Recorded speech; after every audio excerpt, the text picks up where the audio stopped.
There is a huge difference between angels in Islam and Christianity, and that difference is free will. Hey everybody, I highly recommend checking out the rest of that video for some wonderful information. But I want to briefly talk about the origin of this question of angels and free will, and why it is that Christianity landed on assigning free will to angels, whereas Judaism overwhelmingly landed on denying free will to angels. There was actually a debate about this in the opening centuries of the Common Era. But the roots of this debate go back to Genesis 6 and the story of the Bnei Elohim, the sons of God, these second-tier deities who descended to earth and had children with the daughters of humanity. And more directly, it goes back to the Midrashic elaboration on that tradition that's found within the Enochic literature, the Book of Enoch.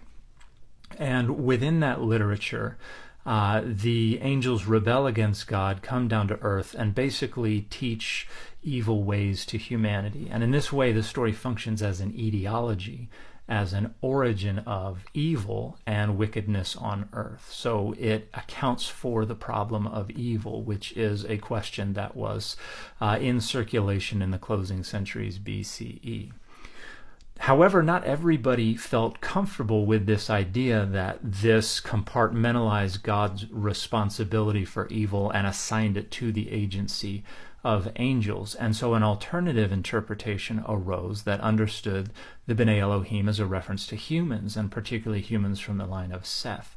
And so in the early centuries of the Common Era, you have debates about who these entities are and their responsibilities for the origins of and the spread of wickedness.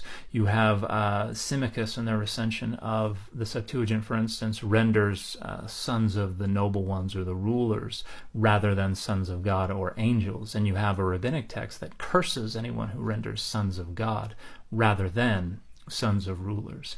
And so there was disagreement. You also have within Christianity some people pushing back and suggesting it does God no favors to say that their messengers, their creations, had the ability to rebel against them. But ultimately, over the centuries, you have Christianity overwhelmingly settling on deciding that this is a handy resolution to the problem of evil, to say that angels were the ones who decided to rebel and introduce evil into the world.